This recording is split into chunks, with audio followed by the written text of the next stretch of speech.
qui copie cette infrastructure d'agence pour délivrer un client high ticket par jour. Dans cette vidéo, je vais te partager l'infrastructure exacte que tu vas pouvoir mettre en place dans ton agence de service en ligne. Alors, on commence déjà de 1. Si actuellement tu n'as pas mis en place une infrastructure, tu n'as aucun effet de levier. Ça veut dire que ta capacité de scale dépend de ton travail manuel. L'argent que tu génères est relié à ton énergie et aux efforts que tu mets en input. Alors que si tu mets en place une infrastructure, tu vas littéralement créer des grues qui vont travailler pour toi et donc te donner un effet de levier parce que ta capacité de scale ne va plus dépendre de tes efforts et de ton énergie, mais de la mise en place de ces grues-là et de ces systèmes que je vais te partager. Ok, alors une infrastructure, c'est composé en 2 parties. On a la partie front-end et la partie back-end.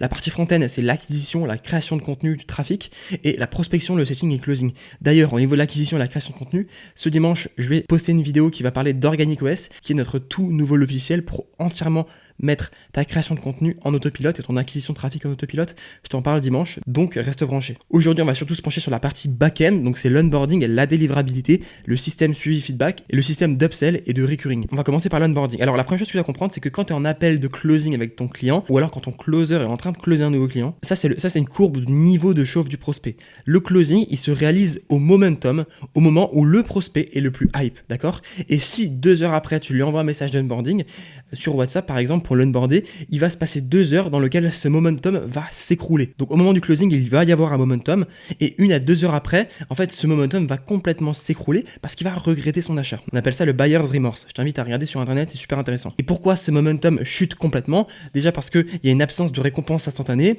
il y a un silence radio complet après post-paiement, donc qui dure 1 à 2 heures et c'est énorme. Il n'y a aucune preuve tangible de la valeur que tu vas délivrer. Il y a un sentiment d'abandon total du client et du coup, il va se comparer mentalement avec la concurrence en se disant que les concurrents délivraient plus de valeur. Finalement, le client va avoir peur d'avoir fait une erreur, il va regretter son achat. La clé, c'est de maintenir ce niveau de momentum juste après le closing. En fait, vous allez devoir créer des micro-steps juste après le closing. Vous voyez que là, on a le closing juste ici, mais après 30 secondes après, on envoie un email avec un premier accès vers le portail client. Ensuite, il se connecte à son portail client. Il a une vidéo de bienvenue qui dure 5 à 10 minutes. Et ensuite, il a la première tâche débloquée 30 minutes après.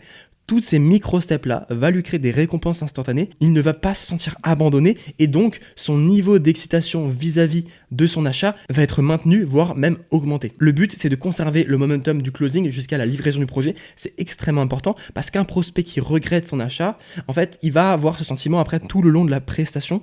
Et donc, il ne sera jamais satisfait à 100% et il peut vous causer beaucoup de problèmes. Maintenant, je vais vous détailler exactement le processus d'onboarding dès l'arrivée du client. Donc, la première chose qu'il va faire, c'est se connecter à son portail client.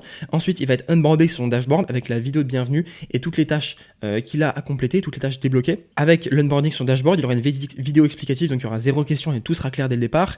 Il y aura une valeur perçue maximale parce que l'interface est soignée. Ça renvoie une perception haut de gamme instantanément. Il y a 0 stress pour le client parce qu'il a accès direct à ses tâches et même un temps de fidélisation. Il pourra aussi accéder au deadline du projet, donc il y a un contrôle total sur sa prestation et une confiance instantanée parce que avoir un portail client comme celui-ci, ça montre que vous êtes professionnel et ça le confirme dans son achat, donc ça réduit le buyer's remorse. Ensuite, ça va créer un wow effect. C'est une expérience si rare que vos clients en parlent naturellement. Il y a très peu d'agences actuellement en France qui ont un portail client autant développé, donc je peux vous dire que le wow effect, il va être extrêmement puissant du point de vue de la perception de votre client. Après l'onboarding dashboard, il y aura le formulaire onboarding. Alors j'ai déjà fait une vidéo qui explique exactement comment construire un formulaire onboarding. Un formulaire onboarding, c'est composé d'une vidéo de bienvenue, de questions relatives à la prestation et ensuite des disponibilités pour mettre en place un call de kick-off si nécessaire, puis un message final d'excitation du prospect en disant voilà, votre projet est lancé et tu vas recréer de la hype et recréer du momentum. D'ailleurs, je t'invite à réserver un appel de candidature avec nous dans lequel on va voir si ton agence est éligible à la mise en place d'une infrastructure hybride comme celle-ci,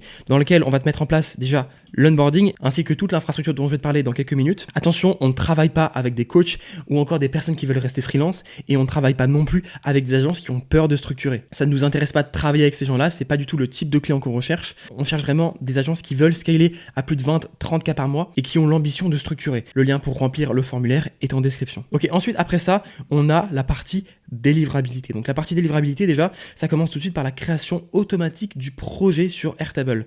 Donc une fois que le formulaire onboarding est rempli, Airtable, il va automatiquement et instantanément créer le projet. Toutes les infos du client vont être centralisées et la timeline du projet va être générée automatiquement. Ensuite, après ça, on a l'assignation à l'équipe, plus une notification, donc la notification instantanée des équipes sur leur canal Slack. Il y a une assignation automatique des responsables et il y a la création d'un canal Slack client unique. Alors je rappelle, le client ne sera pas sur Slack, mais c'est pour que les équipes puissent discuter avec le client. Il y a un canal Slack qui est créé automatiquement. Après ça, le prestataire accède aux SOPs, donc c'est des templates et des processus accessibles immédiatement. Ça peut être des checklists de qualité intégrées, des standards clairs pour l'exécution. Donc là, ça dépend de ton service. Ensuite, il y aura la réalisation d'une nouvelle version. Donc là, en l'occurrence, c'est la première version. Et ensuite, va se suivre ce qu'on appelle une feedback loop. Une feedback loop, c'est qu'une fois que le prestataire soumet la première version sur son Airtable, cette version-là va passer dans des retours clients et en fait, on va créer ce qu'on appelle une boucle de feedback. Donc, cette nouvelle version, elle va passer dans les retours clients. Ensuite, le client va pouvoir y accéder avec des documents partagés, que ce soit Frame.io, Figma, Google Doc ou encore Google PDF. Il va pouvoir ajouter des commentaires directement sur ces documents ou encore discuter via son chat sur son portail client. Ensuite, si le client il ne valide pas la version qu'il a eue et qui du coup il donne des modifications, et bien la tâche va de nouveau passer en réalisation d'une nouvelle version, etc., jusqu'à que le client il valide la version. Une fois qu'il a validé la version, on va passer à la prochaine étape. La prochaine étape, c'est l'assignation des équipes et la notification. C'est exactement comme avant. Ensuite, c'est l'accès des prestataires aux SOPs et ensuite à nouveau une feedback loop, etc., jusqu'à la dernière tâche du projet. Donc là, ça peut être par exemple pour la tâche copywriting, ensuite wireframe, design, etc., jusqu'à la dernière tâche du projet. Ça, c'est le framework exact que tu dois utiliser pour automatiser la délivrabilité, d'accord ? Surtout la partie feedback loop qui est extrêmement importante pour fluidifier les retours clients. Après ça, à la délivrabilité, on a un système de suivi de feedback. Donc là, en fait, d'abord, ça se passe par un système de notification automatisé. Donc ce qui va se passer, c'est qu'en fait, au client, on va lui envoyer des notifications push en temps réel sur son téléphone ou alors par email. Donc à chaque étape déclenchée, on envoie une notification, ce qui fait qu'il n'y a aucune information qui est manquée. Ensuite, il y a un compteur de révision visible. À chaque fois que ton client va faire des retours sur une nouvelle version, on va lui préciser le nombre de révisions qui lui reste. Donc le client voit toujours combien de révisions il lui reste. Il y a une transparence totale sur le forfait et ça évite les malentendus et les frustrations. C'est extrêmement important de mettre ça en place parce que ça augmente aussi la qualité des révisions. Parce que si ton client, il sait qu'il lui reste une seule révision, il va mettre beaucoup d'efforts à faire une révision claire et précise. Parce que si ton client, tu lui dis que tu as des révisions limitées, il va faire aucun effort, il va t'envoyer des révisions à la chaîne comme ça sans jamais s'arrêter qui ne sont pas claires. Alors que s'il sait qu'il lui reste 2 ou une seule révision, il va faire un effort sur la révision et être très très clair et donner un maximum de détails sur les modifications qu'il a envie d'apporter. Ensuite, on a aussi le tracking et le monitoring en temps réel. Donc c'est un dashboard en temps réel directement sur l'Airtable. Donc tes équipes pourront voir l'état d'avancement de tous les projets, de toutes les tâches 24/7. Il y a un historique de toutes les actions effectuées et il y a le temps écoulé depuis l'inscription affichée. Ensuite, il y a un canal Slack dédié. Donc ça veut dire que tes équipes pourront communiquer directement avec le client, d'accord ? Il y a un historique complet des échanges et du coup, il y a une réponse très rapide aux questions. En fait, le canal Slack est directement connecté à ce chat, ce qui fait que tes clients parlent via le chat du portail client. Par contre, tes équipes reçoivent les messages sur Slack, ce qui est extrêmement important. Ensuite, on a le système de validation de tâches qui est extrêmement important. Alors, à chaque fois que le client va valider la tâche, c'est-à-dire qu'il va valider toutes les révisions, il va dire que la tâche lui convient, il va devoir signer une attestation de validation de tâche, d'accord ? Donc, la signature, ça montre que c'est un accord définitif, il n'y a pas de retour en arrière possible. Ça va permettre de protéger l'agence, parce que si vous avez une agence de landing page, par exemple, et que vous êtes sur la partie développement du site, et que le client a envie de modifier le copywriting, ça va être extrêmement chiant et extrêmement problématique. Et ça va créer des conflits entre vous et le client. Le but de cette attestation, c'est déjà de vous protéger légalement contre ça, ce qui fait que le client ne peut pas revenir en arrière. Et la deuxième chose, c'est que du côté du client, lui, il va comprendre qu'il ne pourra pas revenir en arrière sur une tâche précédente. Ça va clarifier grandement la prestation. Aussi, on a aussi les vidéos explicatives par tâche. À chaque fois que le client va ouvrir une nouvelle tâche, va ouvrir un nouveau document, il y aura une vidéo explicative que vous avez enregistrée qui va expliquer en quoi consiste cette tâche. Par exemple, je sais qu'avec mon agence de motion design, la partie storyboard, souvent c'était mal compris chez le client parce que le client n'est pas habitué à avoir des storyboards.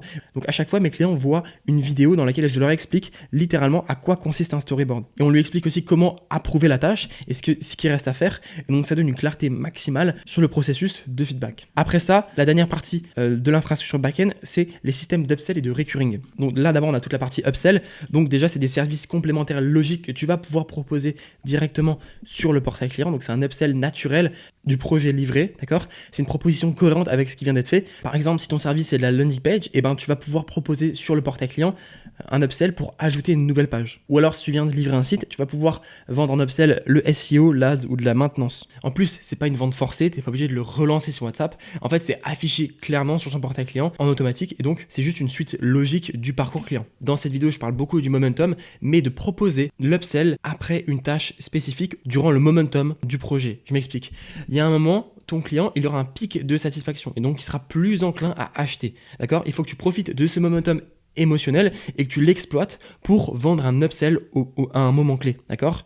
Et donc ça va augmenter ton taux de conversion.